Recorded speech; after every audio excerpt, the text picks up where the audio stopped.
Valdes. I'm bringing you to my class, what every soldier wants to know about basic training. Whoa. Whoa. All right, go ahead, that next slide. Let me get a soldier to read the terminal learning objective. Let's stand up.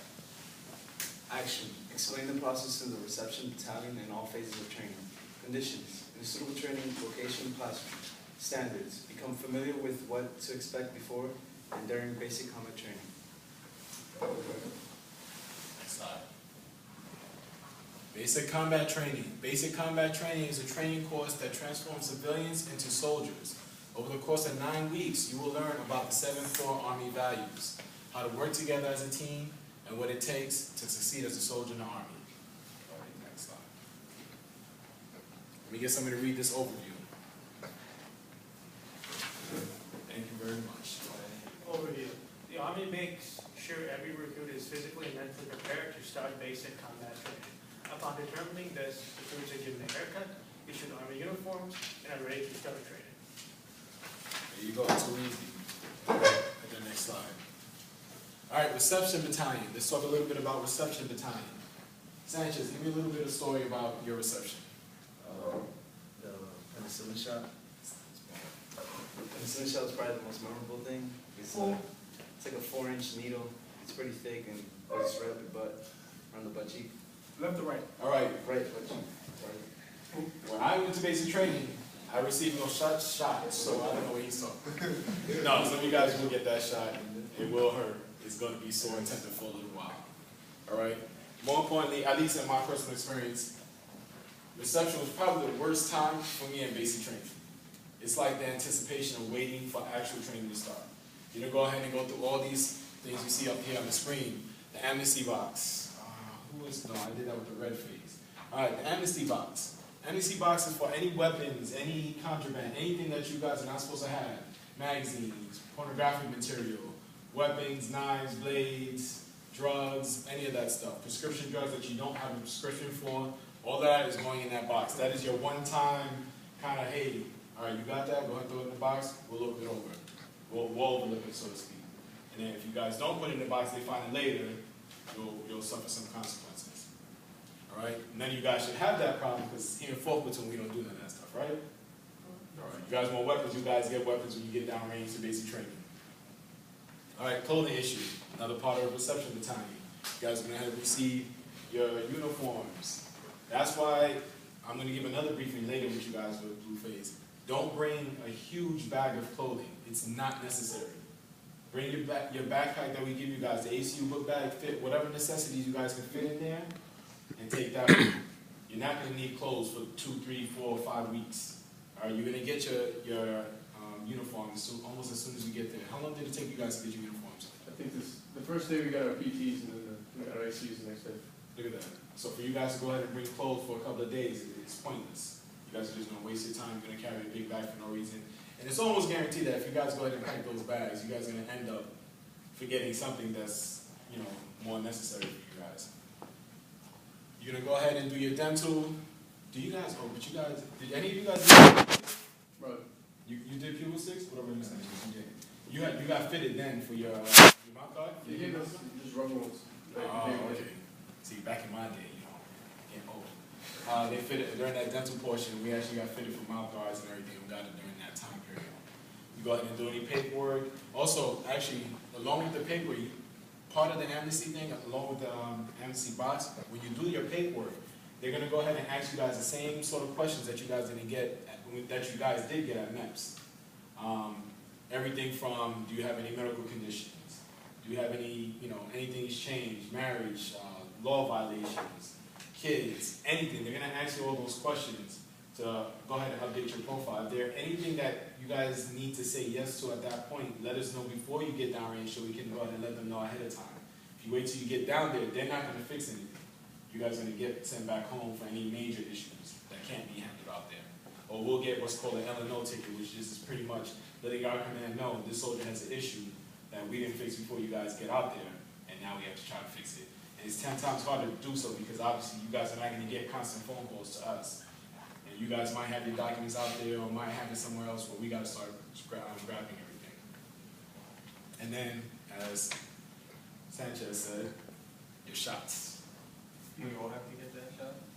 you guys are gonna go through a round of shots. Unless you got your shot card and, you know, all of that stuff, you guys are gonna get a round of shots. Fort Jackson doesn't do the peanut butter shot, if that's what you're talking about. I don't know if you're going to Jackson. No.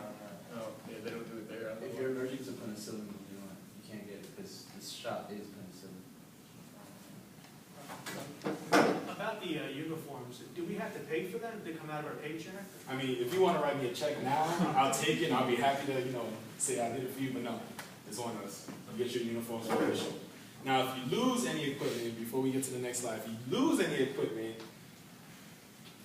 you'll be charged for it. I won't say you'll be overcharged, but you'll be charged for it. So we behoove you not to lose any equipment. Okay, hit that next slide. All right, red phase. Somebody read red phase. Red phase, since you got the red sweatshirt. Go ahead.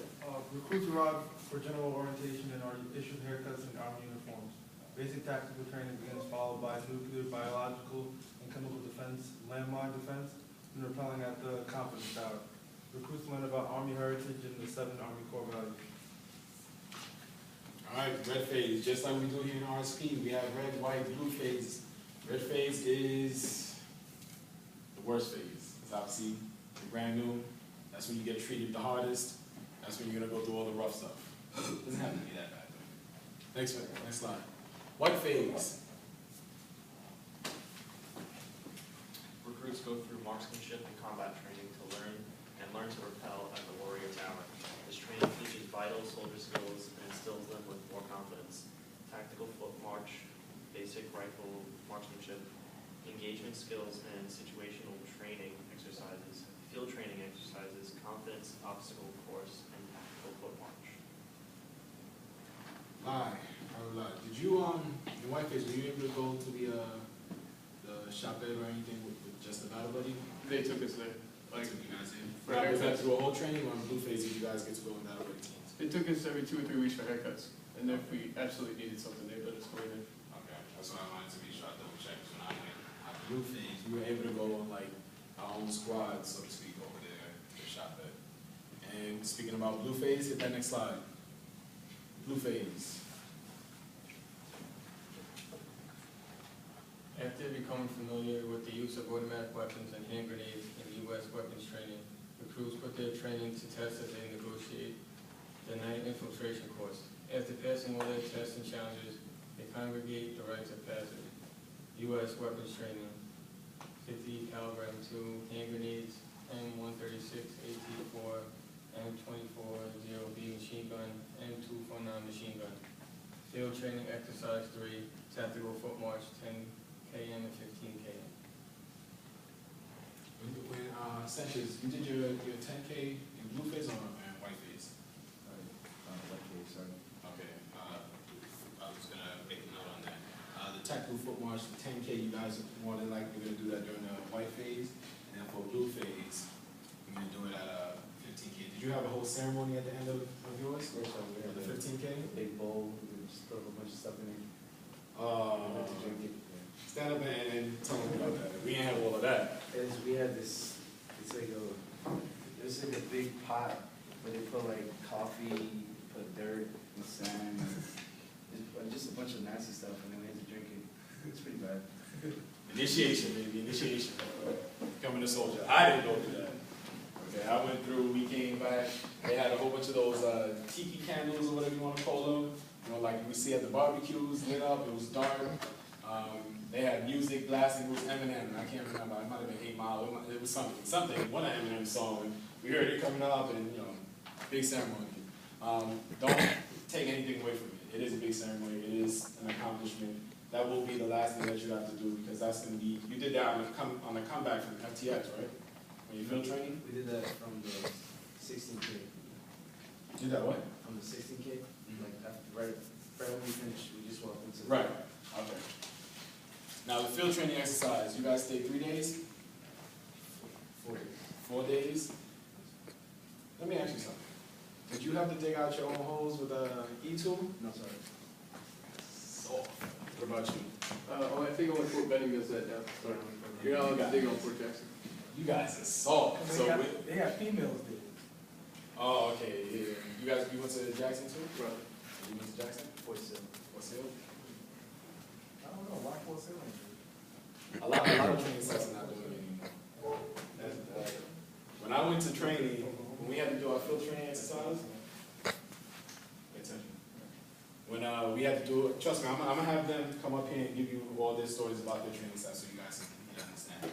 When I went to basic training for field training exercise, you get something called the E-tool. It's this little shovel, right? You can call it a big shovel. It's a little stronger than that. But it's this little shovel. You have to dig out big holes enough for you to fit into, and that's where you slept for your field training exercise. Now, where'd you guys sleep? You guys slept in a tent? Our tent was called a half shelter. You put, we actually didn't have, we put our ponchos together. They're like your rain coats. You put them together, you have yourself and the battle buddy, put them together with a couple of tent poles, and that's a half shelter. That's what you slept under. You guys got high-speed stuff nowadays, so. So, for the tactical foot march, do you have to carry a rucksack with you? You will carry a rucksack. You will most certainly carry a rucksack. And you're going to be putting a lot of stuff in it. Joe Son's going to make sure that you have enough stuff in there, so you're not trying to just say, oh, let me put a pair of socks and walk. No, you're going to have some type of load on you. How did they make your guys? Did they just let you guys pack it up? It's 30 pounds. 30 pounds? 30-pound rucksack. By then, you should be used to it. Because in basic training, you're going to march everywhere. I mean, you'll be used to it by then. Hit the next slide. Graduation. Somebody read graduation. Actually, graduation. My slide. Graduation. Basic combat training has pushed the recruits' mind and bodies to new limits, giving them a deeper respect for themselves and those around them. And now the time has come to celebrate their efforts and the strength they gain. This is the day that their families and friends gather to watch them transition from citizens to soldiers. There you go. Graduation. Anybody? Did any of you two have anybody come down to see you guys? Right. You? Yeah, family. Graduation, you have your family members. How long did they give you guys all posts? It was like a day. Okay. They give you a day off post with your family, or whatever the case may be. Next day you come back, you get ready to head out to your training site. So it behooves you to make sure. Sorry, then on the day you graduate, either Thursday or Friday or Saturday? To be honest, Usually it's a Thursday. Depends on where you go. You went to Jackson? Right. You graduated on Thursday? Yes, sir. Jackson is Thursday, so you got that. Wednesdays, Thursdays, Tuesdays. Okay, yeah, Jackson is Thursday. oh, perfect. There you go. All right, now at this time, I want you guys going to look at the handouts I've got. What to wear or bring? We'll go down the list real quick. Casual civilian clothes. You see the quantity here, 2. Bring clothes for 2 days. You know, civilian clothes. Make sure you're not bringing like, a pair of Jordans or, Uptowns or something like that. No dressy stuff, some sweatpants. Simple sweatpants, something that you can get dirty. I told you guys heard the story already. I told the story the time I went down there with a pair of brand new white Uptowns. And I went to Fort Knox, Kentucky. They had the brick red, like mud. And yeah, needless to say, my sneakers are all right. Casual shoes, same thing. Bring running shoes. That's your best bet. You may still have to purchase a pair of running shoes when you get down there. They don't, deem that your running shoes are good to go. Running shoes are cheap. You don't have to go crazy buying the Nike brand or anything. Buy a pair of like A6 or something like that. Adidas, nothing crazy. All right, socks, no brand logos on it, speaks for itself. Again, the small suitcase or gym bag, as I said, that bag is more than enough for you guys. That bag is more than enough. Padlock with keys. The reason for the keys is you can keep the keys in a safe place. If you guys forget the padlock, the combination to the lock, can't help you guys. Whichever one works for you. If you're losing keys all the time, then you gotta try to figure out the best case scenario. Toothbrush with case. Again, something that you can buy somewhere like Rite Aid or something like that. 99 cents, get a case for your toothbrush. Dental floss if you need it. Deodorant, hairbrush. You guys are not gonna need your hairbrush. Females, you need a hairbrush, but fellas, you won't get like me. Shampoo, nail clipper, disposable razors, No electric razors unless